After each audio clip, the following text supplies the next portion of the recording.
ইরানে বোমা বর্ষণ বন্ধ করতে কঠোর হুঁশিয়ারি দিয়েছে মার্কিন প্রেসিডেন্ট ডোনাল্ড ট্রাম্প। সেই সঙ্গে যত শীঘ্রই সম্ভব ইসরায়েলি বিমান বাহিনী IAF এর পাইলটদের ফিরিয়ে আনার আদেশ দিয়েছেন তিনি। তবে তার এই হুঁশিয়ারি পাত্তা না দিয়ে ইরানে হামলা চালিয়েছে ইসরায়েল। মঙ্গলবার স্কাই নিউজের এক প্রতিবেদনে তথ্য জানানো হয়েছে। প্রতিবেদনে বলা হয়েছে, ইসরায়েলের যুদ্ধ বিমান ইরানের রাডার সাইটে হামলা চালিয়েছে।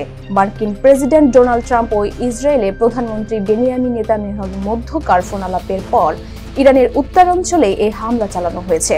এর আগে স্কাই নিউজ জানিয়েছে, ইসরায়েলের এই হামলার আগে দেশটিকে হামলা না চালানোর আহ্বান জানান ট্রাম্প। মার্কিন প্রেসিডেন্ট ডোনাল্ড ট্রাম্প ইসরায়েলকে কঠোরভাবে সতর্ক করে বলেন, ইরানে যেন আর ইসরায়েল আক্রমণ না চালায়। ইরানের বিরুদ্ধে যুদ্ধবিরতি লঙ্ঘনের অভিযোগ এনে ইসরায়েলের প্রতিরক্ষা মন্ত্রণালয়ের তীব্র হামলার পরিকল্পনার কথা ঘোষণা করায় এই কঠোর সতর্কবার্তা দেন ট্রাম্প। সামাজিক যোগাযোগ মাধ্যম ট্রুথ সোশ্যালে ট্রাম্প লিখেন, ইসরায়েল বোমাগুলো ফেলো না। তিনি আরও লিখেন, যদি তুমি এটা করো তবে তা হবে যুদ্ধবিরতির বড় লঙ্ঘন। এখনই তোমার পাইলটকে বাড়ি ফিরিয়ে আনবো।